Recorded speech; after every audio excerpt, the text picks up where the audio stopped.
Hey, what's up, everybody? This is DJ Keo, and this is it. This is my first podcast. Uh, I've been talking about doing this thing for a longest time, and I got busy and sidetracked with other work. So, this is going to be it. I'm going to start recording this once a week, and I've been putting out little feelers just to feel the overall process and trying to get it streamlined as much as possible. Because I wanted to do this stuff, but I didn't want it to take away from what I normally do, and I want it to be as easy and just have a system in place. So for the past couple months, I've been doing the raw and cut little clips, and eventually was leading up to me doing a full length podcast.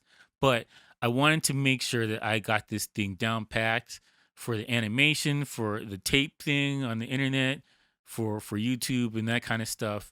And just the overall look and feel and just how long it took to put it together, all that stuff. I wanted to have a feel for it. And now that I got it down packed, I got the hosting site done, and I just got to fix the website to put the podcast stuff up there. So just in case you missed it and you can't find it, you can just go to my website to get it. Everything's gonna be on djkeo.ca. So let's get into it. So the first story I wanted to talk about today is Apple, the head of Apple Music. I gotta get this guy's name right because it sounds so. It sounds like a stage name. His name is Eddie Q. He's the head of Apple Music, and he was doing an interview with Billboard, and he basically said that his ear can't tell the difference between Apple lossless files and regular MP3s on the system. And this is a huge debate, not so much him, but there's a huge debate going on in the DJ community about lossless files and what file is too low quality for your needs. I don't subscribe to this thing at all because I think most DJs have a bottleneck somewhere, completely eliminating the greatness of their lossless FLAC files. And people don't realize it, but there's a bottleneck somewhere. So, take for instance, if I have a turntable, I got amazing needles on there, my turntable's great, but my amp sucks, my cables for my turntable suck, my speakers suck, the wires for my speakers suck. I have like 5 different bottlenecks that prevent me from enjoying the full experience of my lossless thing. Same thing for, your cell phones. If you have a cell phone and your lossless files are going through Bluetooth, instantly it instantly disqualifies your lossless experience. Bluetooth is compressed audio. The same compressed audio as a regular MP3. So basically, you spend all this time. I got my FLAC files compressed, and then it goes compressed through your Bluetooth, and then you're losing out on all the greatness from your audio thing. The only way you can experience, I think that's the best way to say it. The only way you can experience proper files that are lossless, say on a phone or something like that, is with a DAC, a digital audio converter. You need one of those, and that does this. Think of it like a sound card, and that gives you the best audio experience out of your digital thing. Most people don't have those, and it's kind of like putting fancy tires on a hoopty and saying, well, this is exactly like a Ferrari. No, it's not. Oh, no. A better way to say that is if you have a Ferrari and then you got 4 donuts on your Ferrari instead of the actual tires. That's the best way to describe it. Yes, you have a Ferrari. No, you can't get the full experience of driving a Ferrari on 4 tiny donut tires. You have bottlenecks somewhere. And this is my problem with the whole DJ experience is that you got your FLAC files, your mixer sucks, your amp sucks, your speakers suck. So yes, you got your FLAC files, and they sound a little bit better, but not much. And nobody else can experience it. They get the best of it either. A lot of times too, and people don't want to admit it, but people's ears are hot garbage right now because of I mean, how many years have people been listening to MP3s right now? When you really think about it, I think how many years MP3s been around for over a decade, but I mean only MP3s. No radio, nothing. I mean, only MP3. How long have you been doing that? It's been a long time. Honestly, it's been a long time.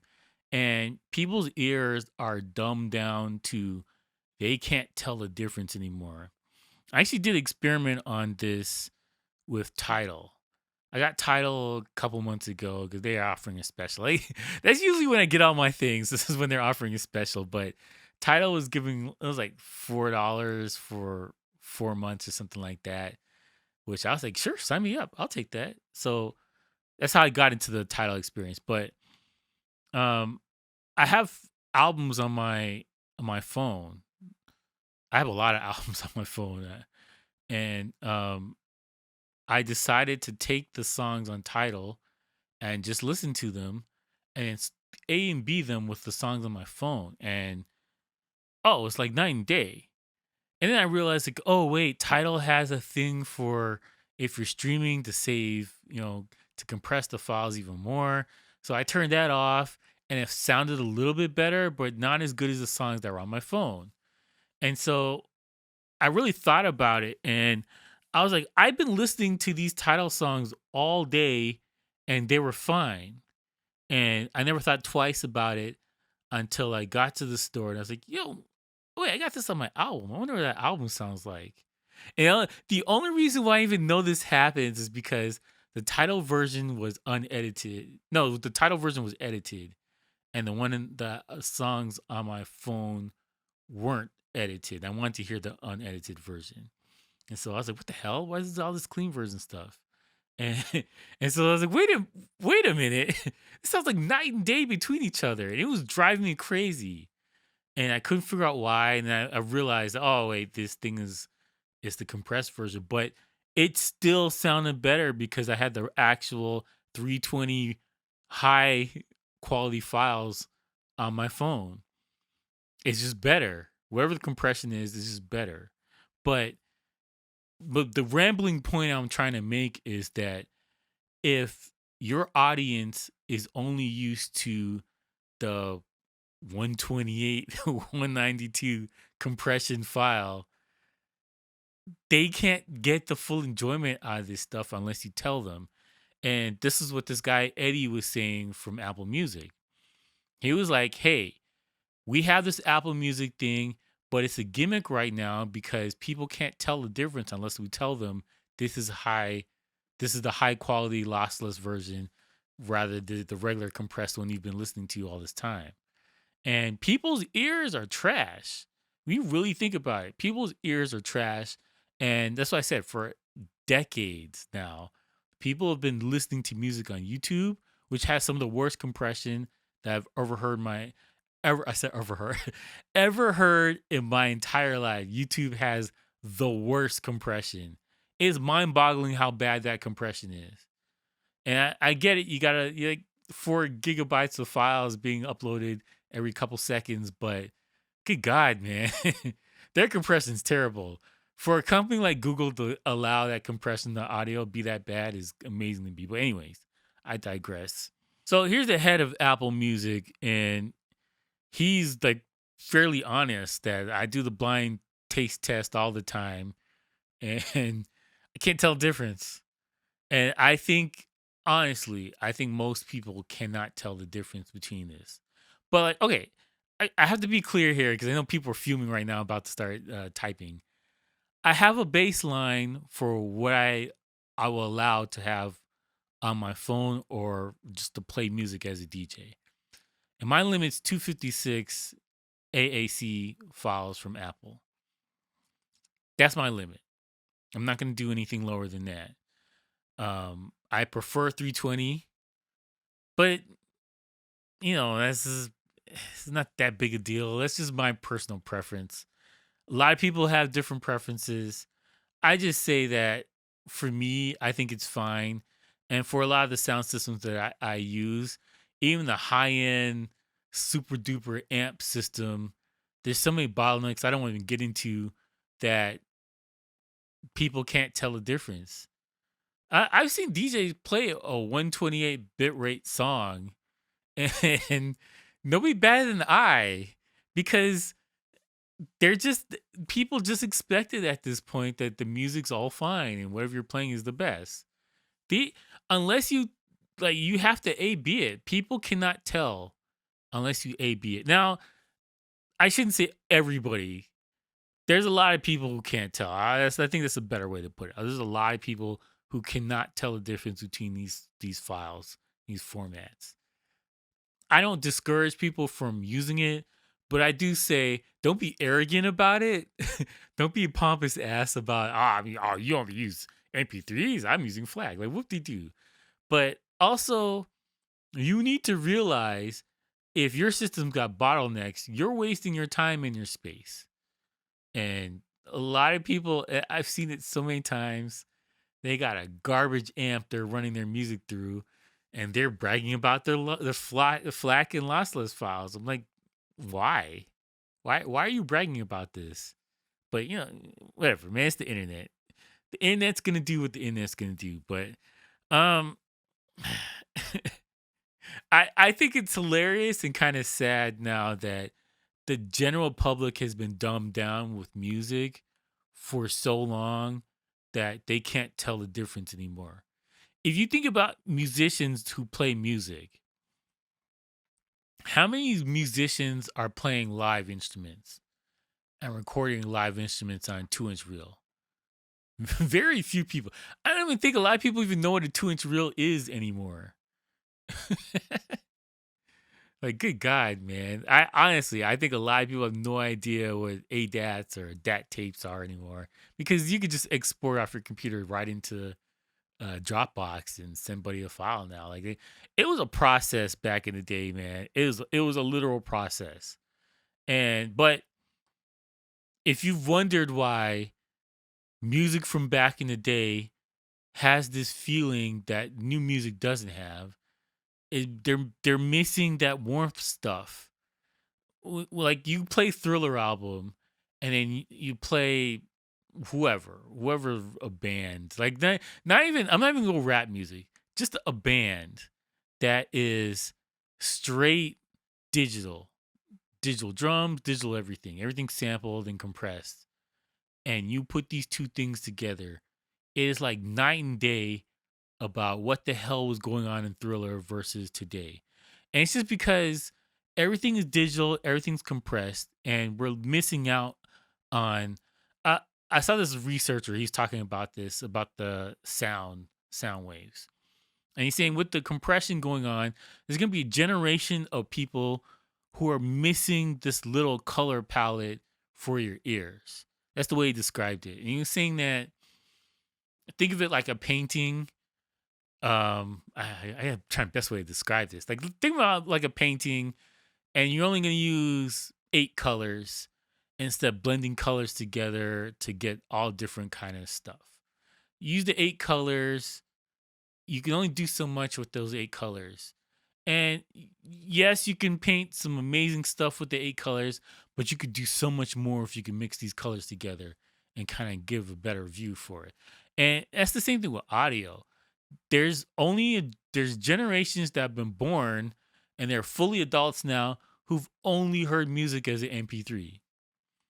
And that is freaky when you think about it. But like they're missing these colors and frequencies out of their brain, I guess. I don't know.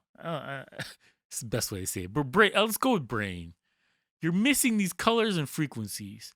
Fortunately for people, we still got eyes. And when I go away from my computer and look at the outside world or painting or even just looking at a car or something, like we still get the full spectrum of colors. Like we still get that.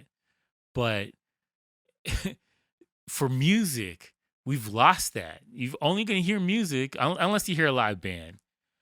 But I mean, how many people are hearing lost bands right now during lockdown? But you're only going to hear music in some kind of compressed way. And it's kind of sad when you think about it. Now, I know it's kind of hypocritical for me just to only play 256 and 320 files, but I mean, outside of that, without those bottlenecks, people are generally getting just a watered down version of sounds in their life. And who knows what that's doing to people long term. I think that you could probably do a study on long term ramifications of only hearing compressed audio for music. Because you got your uncompressed sounds of the city, your horns honking, people hitting glass and that kind of stuff. But music, actual music, everything's compressed. So like I don't know. It's kind of freaky when you think about it. Um, the other story I wanted to talk about. I'm a Digital Underground fan. I like Shock G. He's a prolific producer. Everybody knows him as Humpty Hump, and he passed away sadly a couple months ago or a month ago. I think it's a month. We're in a world is like a casino during lockdown. Like there's no lights, you can't see outside anymore. It's just weird. It's a weird vibe. So Shock G died, and his autopsy came back, and he had fentanyl in his system and some kind of drugs or whatever. And he's a young dude, man. He was in his 40s. Was he? I think his 40s or 50s. That's still like, that's young for rap. That's old, but for just musicians or just people being around, like that's young, man. That's sad that we lose so many artists that are geniuses. I wasn't Prince because of fentanyl. I don't want to quote that 100%, but I think it was. It was something like that. It's some kind of chemical thing. I'm not sure. Don't quote me on that. Don't like DJ Keo said it was fentanyl. Like, don't quote me on that. But I think it was something like that. And I think Vici was some kind of drug cocktail or something like that too. There's a lot of musicians that they're losing the battle with drugs or depression or something like that. This is sad, man. It's really sad. We are losing geniuses, and the people who are left can only play music with like three fingers, maybe two. They can do chopsticks. Like that's a lot of musicians that are left. Like this is bad. And it goes back to my other point about the spectrums of sounds that we got the compressed version of that right now. And all this stuff bothers me when I hear a famous person, like a artist, not so much an actor or whatever, unless somebody that I like their movies in. But like generally, I'm just like, oh, that's sad. That's sad. I move on about my life.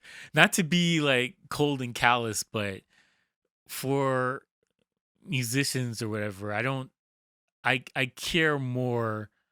I guess because I'm in that space, especially people that I grew up listening to or people that I like their music. It it has more weight for me. But yeah, just I keep hearing these stories, and I don't think there's anything for like there people that are looking out for these types of artists or whatever. And I'm not saying they have like some kind of commission or people checking in every 5 minutes on you, but like, damn it, man, we got bubble wrap some people because Michael Jackson died on some kind of drug thing. I think it was like anesthesia or something. Anesthesia? I said anesthesia. Anesthesia. It was something like that. So you got Prince go, Michael Jackson. What did Rick James die of? It's probably yeah. I don't get into that. A lot of these artists are they're not being able to die from old age and just passing of time like normal. And there's a lot of urban music too. Whereas like, how's the Rolling Stones still alive? These guys look like walking corpses, but they're still alive. And I don't know what the hell these rockers are doing, but they need to bottle it up and sell it to urban music. They need to do something because this is sad, man. This is really sad. A lot of people don't really talk about. I don't want to get too deep into the opioid thing, but it's a huge problem in the country, especially now more than ever before.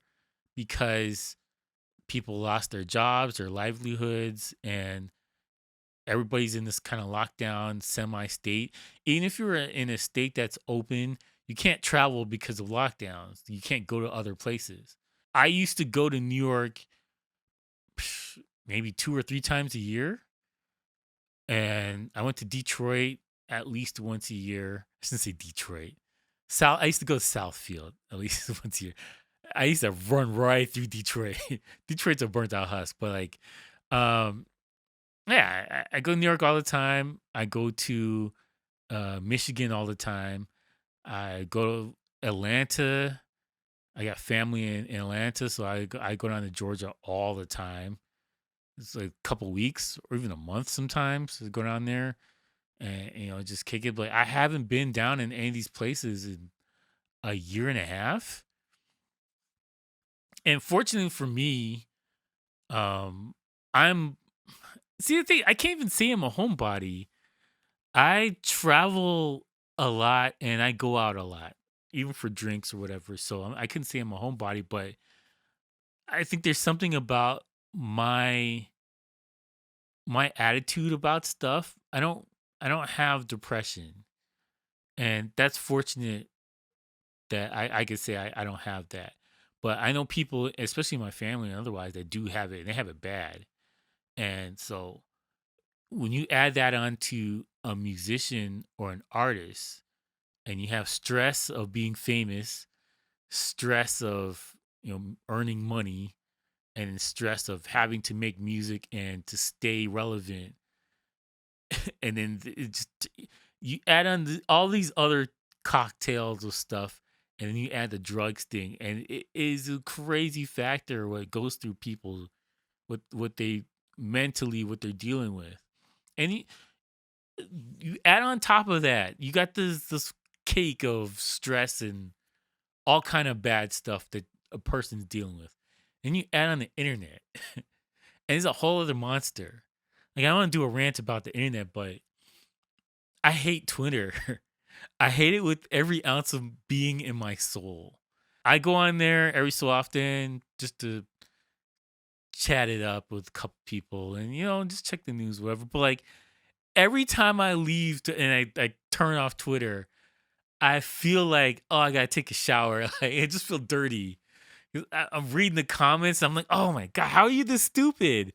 Why are stupid people allowed to have a megaphone and be on the internet? I'm not for censorship, but damn, man, you're making strong cases for censorship right now.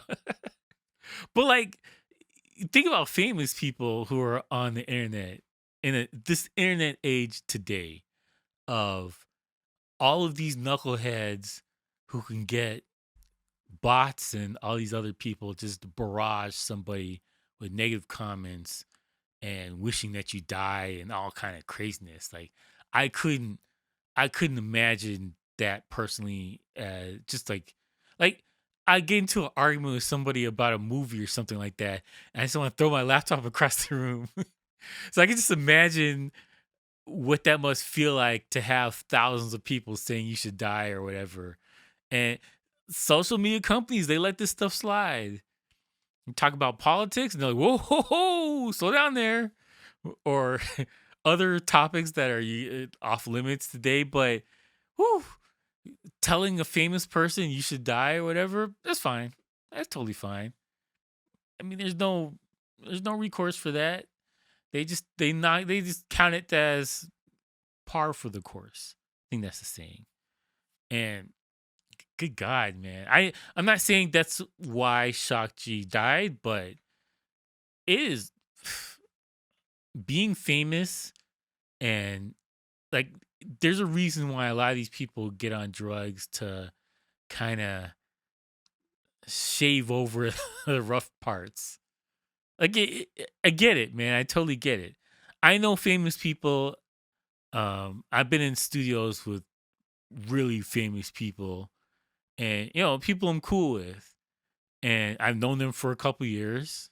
Kind of go back, and just to see how they act outside versus when they're in a place that's quiet, and they know the people, they can trust the people around them not to be, recording them or taking pictures and just doing that kind of stuff. It is fascinating, man. It is really fascinating. Just to see like their lives and what they're going through. And like I get why a lot of people start taking drugs. Like I get it. I haven't, and it's not like a PSA or whatever, but I mean, most I've ever done is weed. Like that's like I'm boring, man. I'm really boring. Ugh, yeah. I just it's never been an interest of me, and I've never been like blackout drunk either. I don't believe that's a thing either. I'm just gonna say that. That's an excuse that people make up to excuse whatever they did when they were doing 18 shots in a row. But um you can leave a comment in the section below and argue me that, but I don't believe blackout drunk's a thing. But anyways, getting back to my point. I get it. Like I totally get it why people do it. I wish they didn't. For the famous people in my life that I've dealt with and I've seen, I wouldn't want to live their life.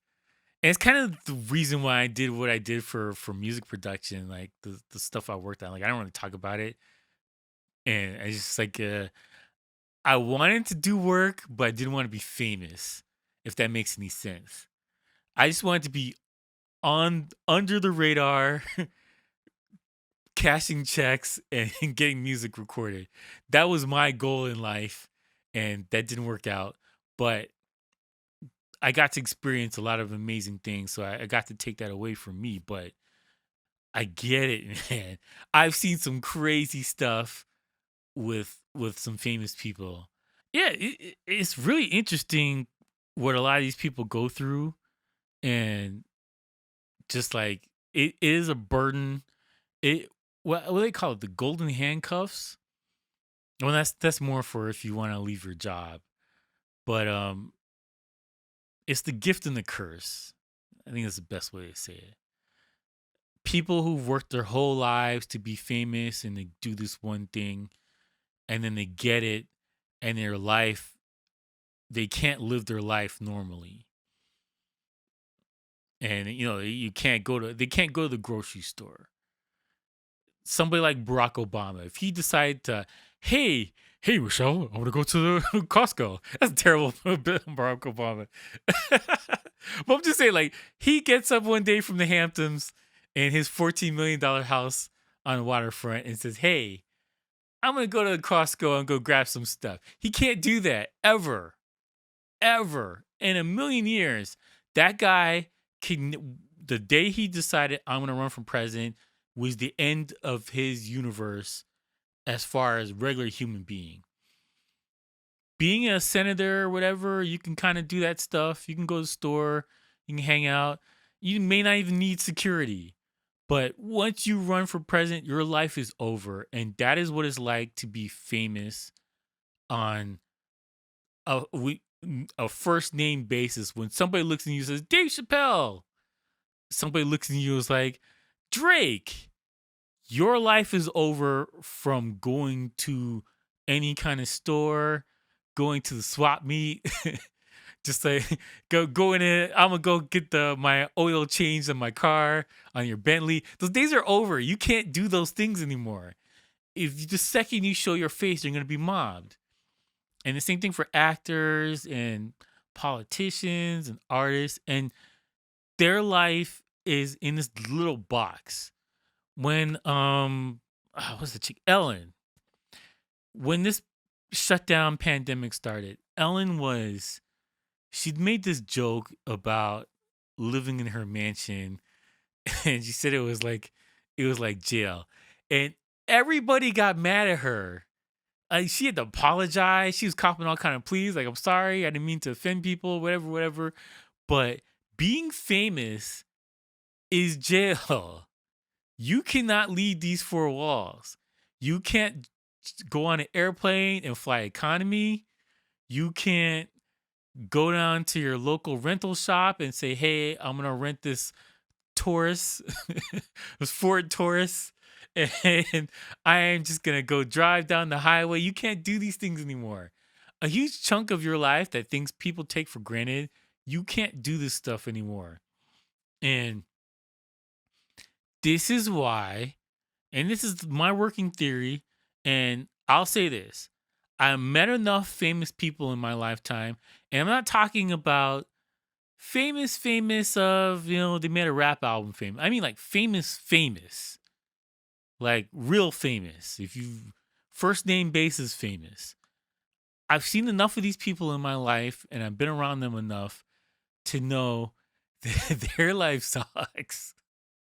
It sucks. It is a miserable experience, and you do the one thing that you love your entire life, and you finally get to this point where you get to enjoy the spoils of all the things that you've accomplished, and you can't enjoy it.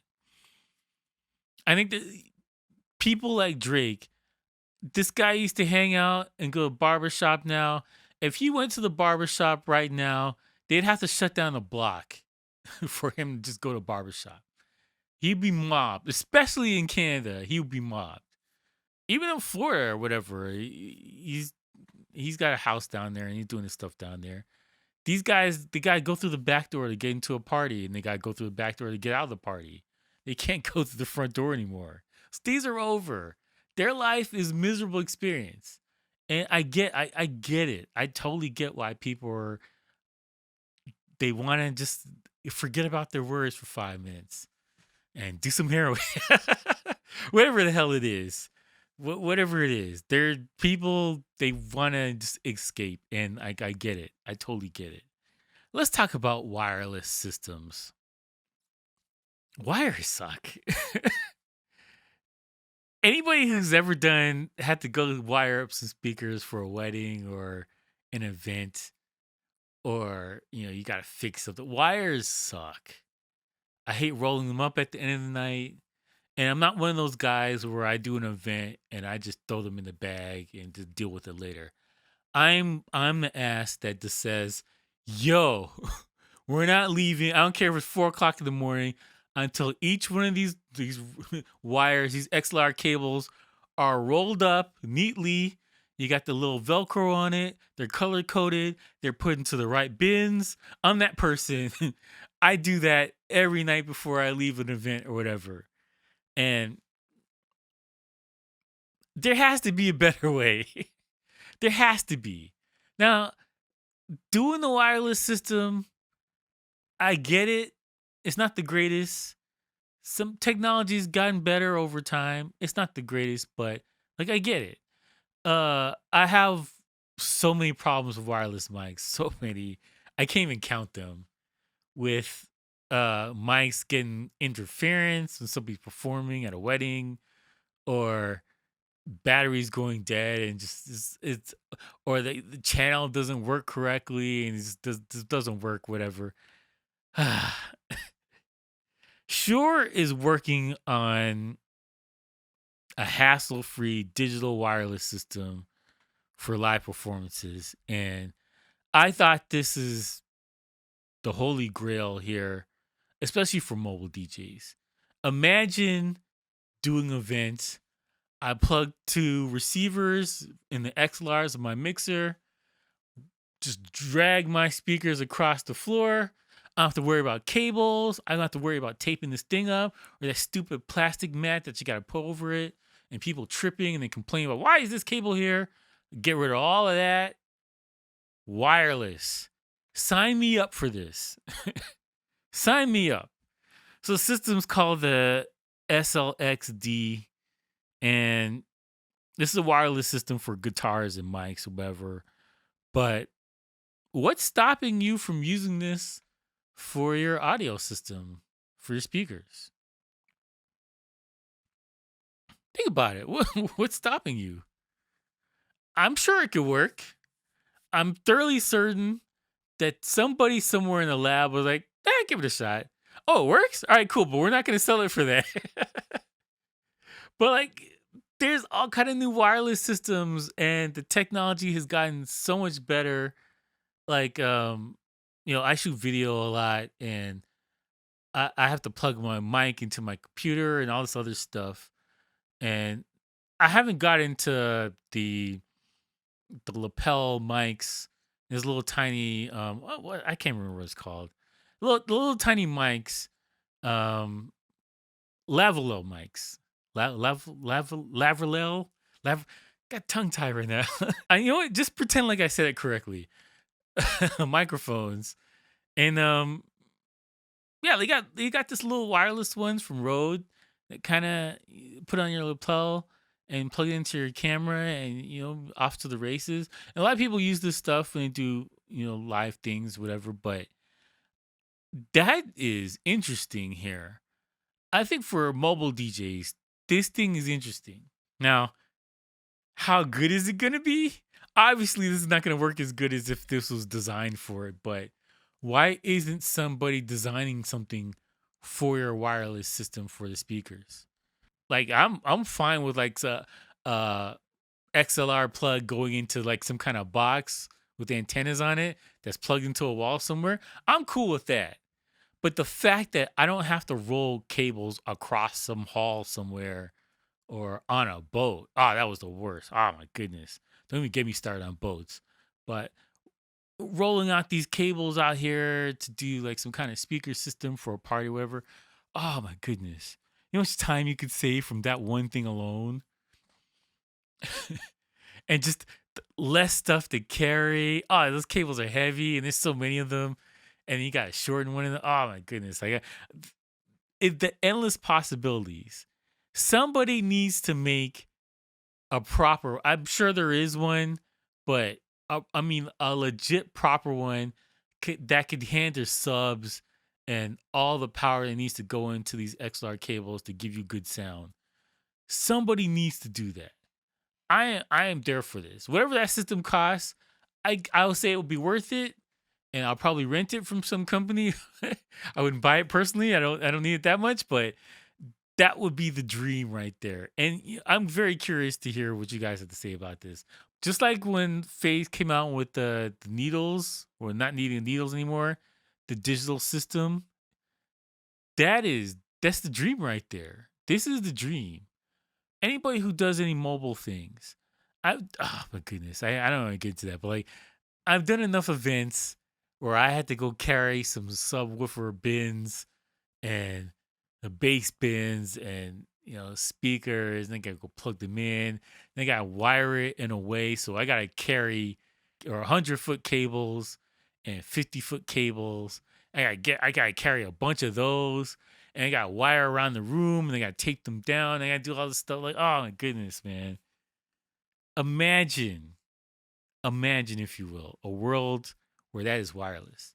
And why isn't it wireless in 2021? Ask yourself that. Go, why isn't it wireless? This is more of a rant than anything else, trying to be informative. But why isn't it wireless for speakers? Why are we still doing this old system? There has to be a way to transmit this data back and forth, maybe through Wi-Fi or some kind of new protocol, or I don't know, something. It's got to be a way to do it through something without needing these XLR cables. There has to be. I don't know what it is, and you know what? You guys tell me if you have, and everyone's struggling with this process, and there has to be somebody who comes up with this thing. Anyways, we gotta talk about Morgan Wallen really quickly. I did a video, I guess, a couple months ago when he got canceled, and he got canceled for racism. And I get this as a black person. Like, I get it. I totally get it.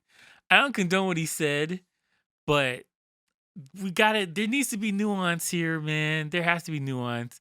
And to be honest, I said it in the video, and I'll say it again. People need a path to redemption. You messed up. You feel sad about it for a couple of days. Get back with your life. Just go ahead, man. Get to work. Go do you, man. There needs to be a path to redemption. One of the things that's the most interesting about this Morgan Wallen situation is that his fans, black, white, and yellow and brown, and whatever colors of the rainbow you want to say, all got together and was like, nah, he's not canceled. Screw that. They tried to do this canceling. They got together. The record label semi-dropped him. Spotify semi-dropped him. Radio stations dropped him, like legit dropped him. And his fans were like, nah, we don't think so. I've heard his music. I thought he didn't have any music. I have Morgan Wallen music on my laptop. I actually do have country music. I think all kind of weddings are right. Don't judge me. But I have music on his laptop. Like I didn't realize that was him. I thought it was somebody else for some reason. But anyways, I'm digressing here. His fans got together and was like, nah, son, no, you shall not pass. Lord of the Rings reference. I'm a nerd, right? They were like, no, you can't. No, we're not going to let you. Fans got together and bullied the radio stations back into playing his music and quietly put him back in rotation. And then start buying his music to support him to make sure that this guy doesn't get canceled. And I have a salute to him. I don't know what the hell this guy is doing, but his fan base is going to jump in front of bullets for this guy. And I respect that. I have the utmost respect for that, because as it stands right now, most people who are performers or whatever, actors, whatever, their fans are some of the most jello, uh, just straight, no respect. They will sell you out in a heartbeat and stab you in the back. That's what most fans are today. This guy's fans are ride or die, hardcore, like straight up. They don't have any tattoos, but like if they got some, I would be like, you know what, cool, all right, I respect that, yo. We need this. I know people got into fistfights over their Prince and Michael Jackson and Rick James arguments back in the day, but like, yo, like we need this. Fans, yo, if you're a real fan, support your artist, man, like this. Yo, honestly, support your artist. Fans paid for billboards that were like, yo, you need to listen to us. Stop canceling people. And I agree 1000%. 1000% I agree. Canceling is terrible. And like, I don't want to get into book burning and all this crap, but this is where we're going. Oh, you wrote something in 1804 and it has, spicy language in it and it doesn't go with my values today, so we got to destroy this. Well, what? No, this is history. What are we doing? I've always been dead set against canceling people. I don't care who you are. I don't care what you did. Now, if I'm offended by it and I felt some kind of way, I'm just not going to watch it. But if other people want to watch it, I don't care. It doesn't bother me. R. Kelly's got fans to this day. I don't care. I don't care. It doesn't bother me. If you like somebody and you like them for their art, whatever, that is cool. I think today we need to separate the art from the artist. And like, I give a salute to all of this guy's fans that brought this guy back from the brink, because he was done. I don't think people appreciate how close he was to being finished forever. He was done. They were gonna erase this guy out of existence, erase him from Wikipedia. Like this guy was going to win awards last year when this thing, or this year when this thing happened.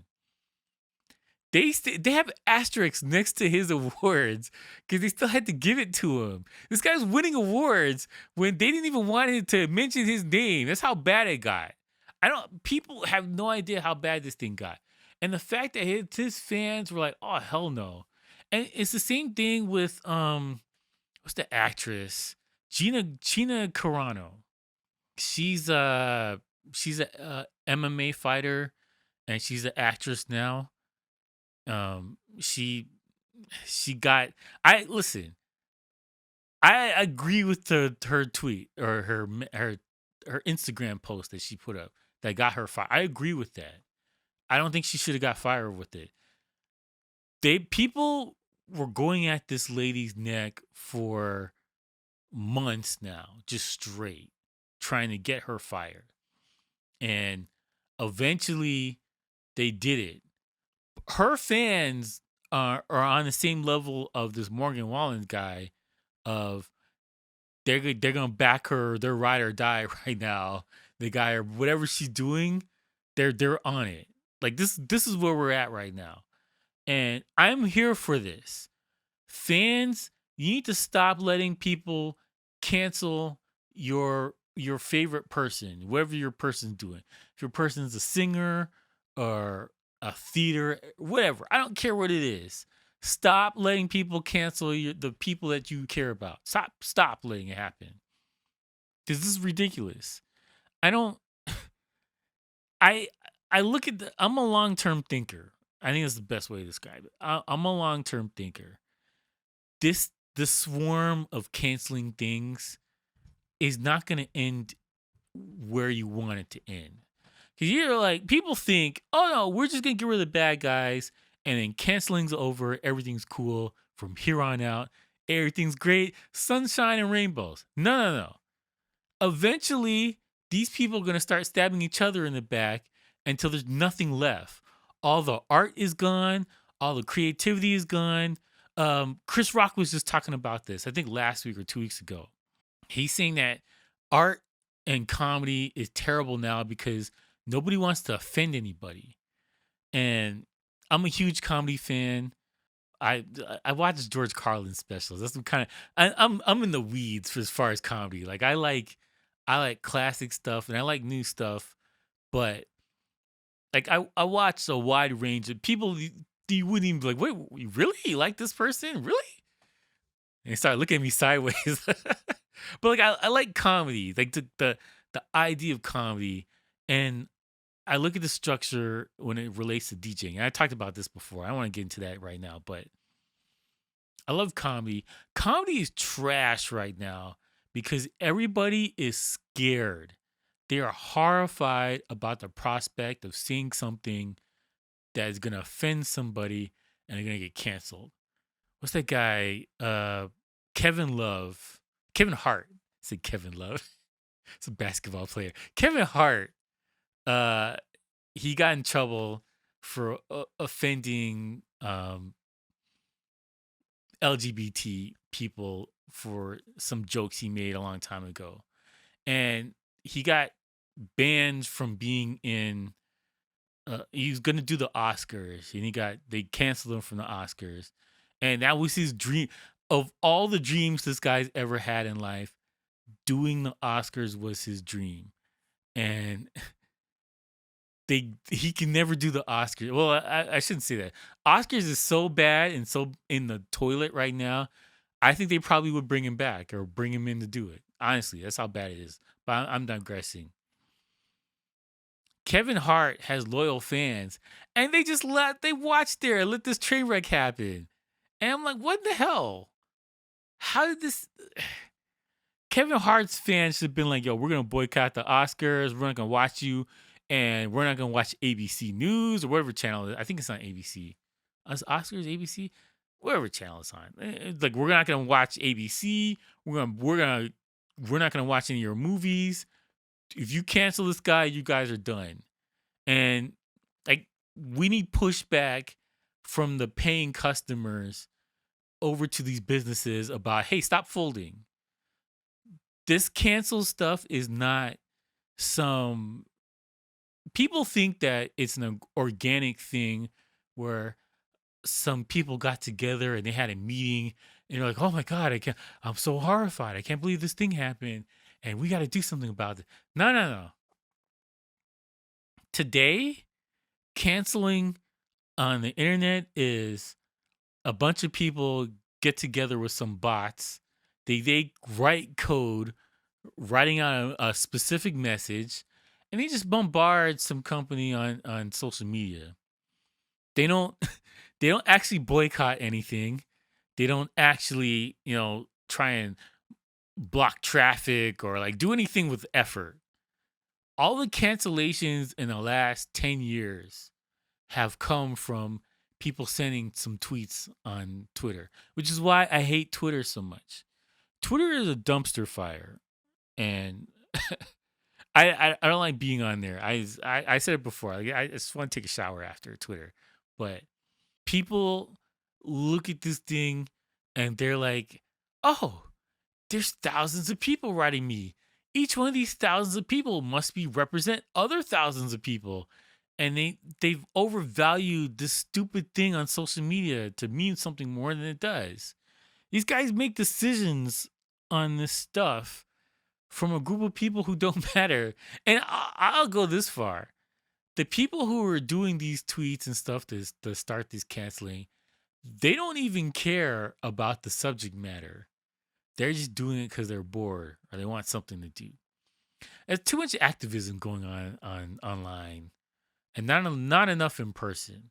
The sending out a tweet and then walking away, pretending like you did something great on your $2,000 laptop, and like I don't have any I don't have any strength for this. I honestly it is to the point it just annoys me. It makes me want to watch this stuff even more or support them even more if I know they're trying to people I don't even care about. I'll support them just out of spite because that's where I'm at right now with this thing. This canceling thing is out of control. It needs to stop. And we need more people like Morgan Wallen's fans and Gina Carano's fans that are ride or die. And I'll go as far as Zack Snyder's fans too. You need ride or die people letting the company know and sponsors know. No, these are the real people here. Ignore these twerps over here on the internet causing trouble. Ignore them. These are the real fans. Even if you don't care about it, don't allow these people just because right now what's happening is a lot of these cancellations is apathy. People don't care. They look at it and they're like, whatever. Oh, somebody did something bad and they just shrugged their shoulders. You got to stop this thing because book burnings are next. And then everybody's going to be wearing a taupe jumpsuit in your taupe hallways.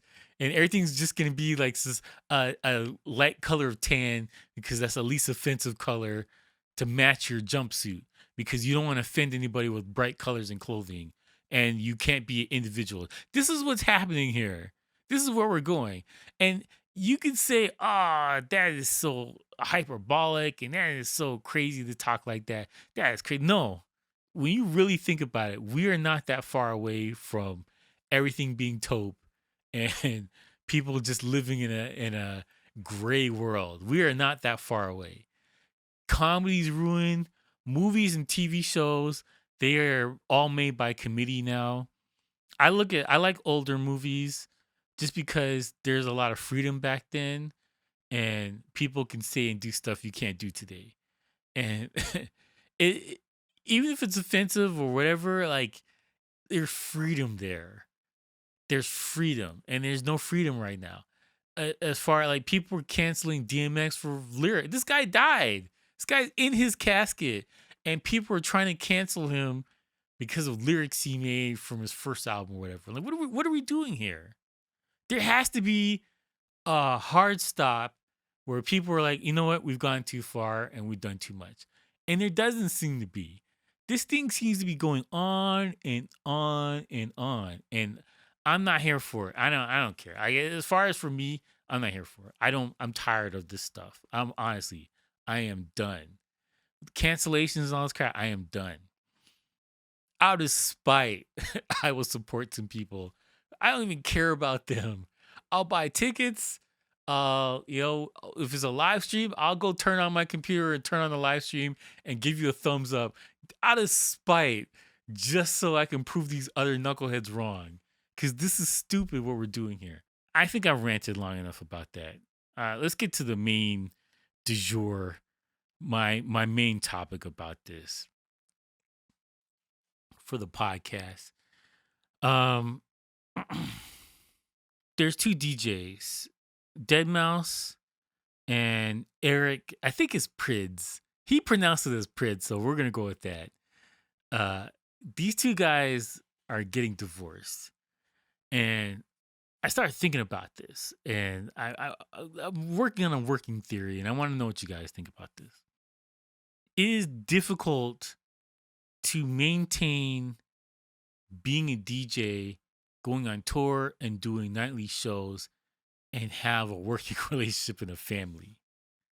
Now, there's lots of DJs that do it, but they're not in the slog anymore. Those guys go on tour for like 2 months and they come back home and they got their feet up and they're playing with their kids and they're barbecuing in the background and whatever. Like they're not in it like they were when they got started. I I think about my schedule. My schedule used to be like February to New Year's. I was busy, like busy, and having relationships during that time is hard. It is really hard. You have to turn down gigs if you're in a relationship and you're working a lot, trying to bring home the bacon. You have to turn down gigs. And the thing about it is DJing is a nighttime job. It is not a daytime. Well, I mean, some people can, but like for the most part, most DJs DJ in a nightclub or an event in the evening time. Majority of DJs. Very few DJs get to do daytime stuff and still make a living. Most of you guys got to be a vampire and be out at nighttime. I think that there's a correlation between being a DJ and doing this often and working relationships. There has to be some kind of give and take. I just know it is difficult to do this as your main job. It is really difficult. And I've seen a lot of people who do it, and the older they get and the more they have a family and stuff like that, they scale back. Or they have a regular 9 to 5 job and they do some stuff sometimes on the weekend or whatever. They scale back a lot. But doing this thing on a daily basis is a young man's game and it's a single man's game. Let's be honest. I didn't really want to talk about the divorces as much because that's a whole other topic. That is a topic. You know what? That's something probably we should get into on a later date. But getting raked over the coals. Let's put it like that. Both of these guys are getting raked over the coals. I think Eric Pyrdz is paying like $4,000 a month in child support. Oh, see now, this guy that's a bill that he didn't have before, and he probably would have just you don't. That's an extra couple days you don't have to go on tour. You can spend time with your family. Now you gotta go on tour. You gotta make that 4,000 up. So now that like if you're coasting and you only did festivals and a couple shows out of the year, now you actually have to perform more often, and you got to start recording more, and you got to make that money up, and, and it's crazy. But like, there's a correlation between working every day or working a lot as a DJ in the nighttime and having a healthy working relationship. Unless your significant other is another DJ, you're going to have problems, especially if you are a DJ who's got a residency somewhere where you're playing in a club or something every week. And if you leave, you're going to get replaced. That guy can't go anywhere.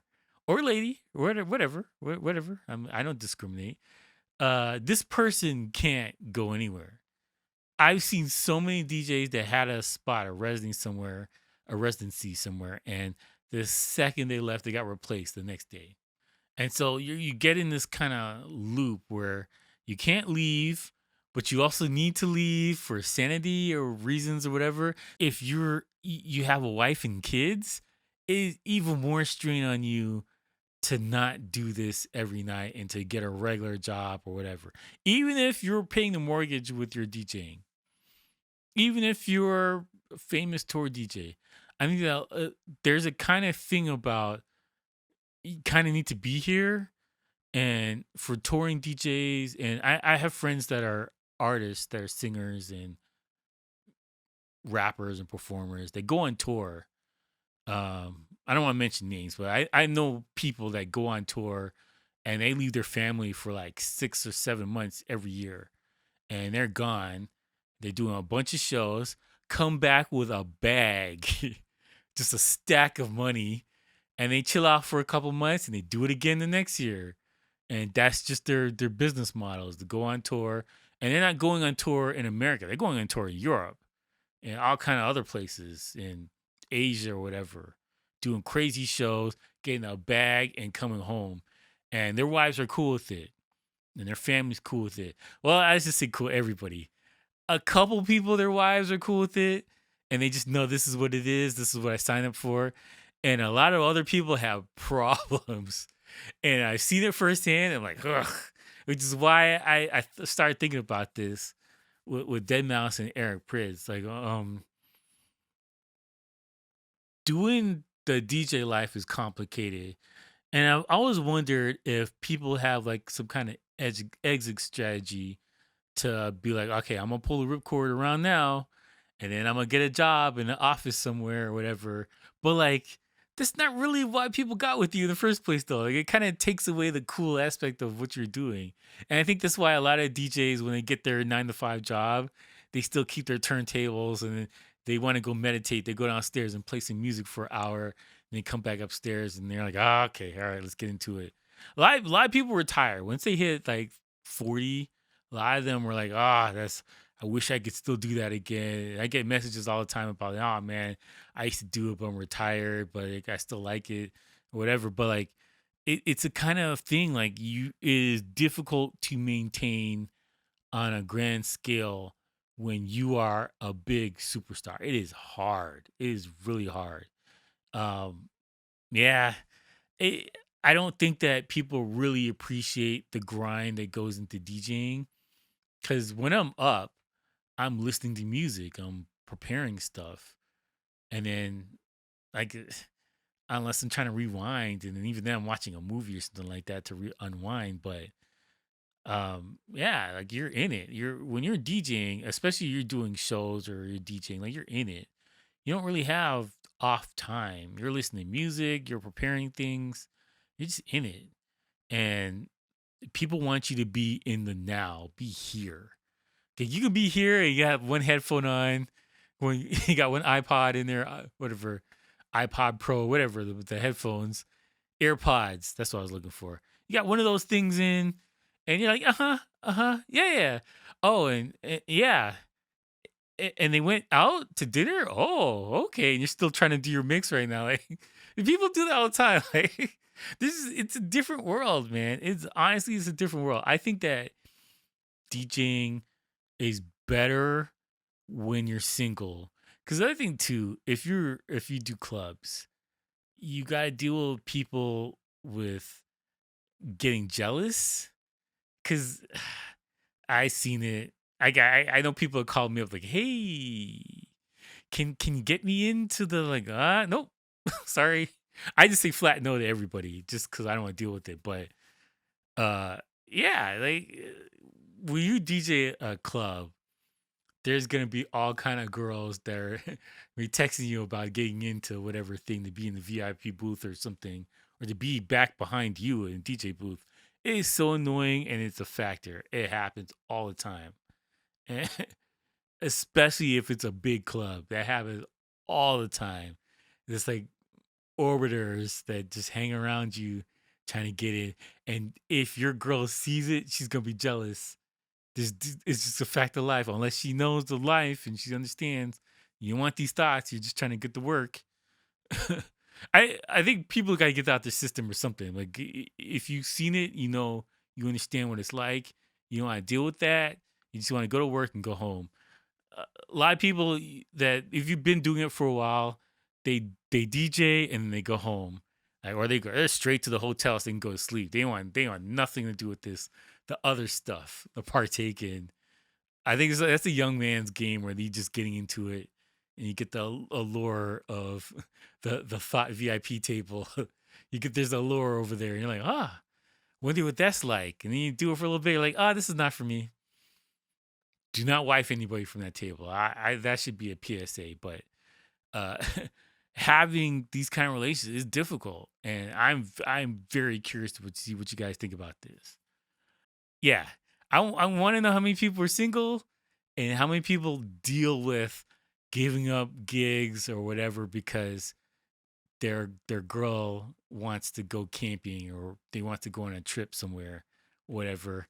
It happens to be on the weekend that you're about to make a grand from doing something. I am very curious to see what you guys say about this. Anyways, thank you for listening, and if you're on YouTube, thank you for watching. I'll have links in the description so you know how to subscribe to the podcast. I'm gonna have clips up of all this stuff, and I'm gonna post this every day.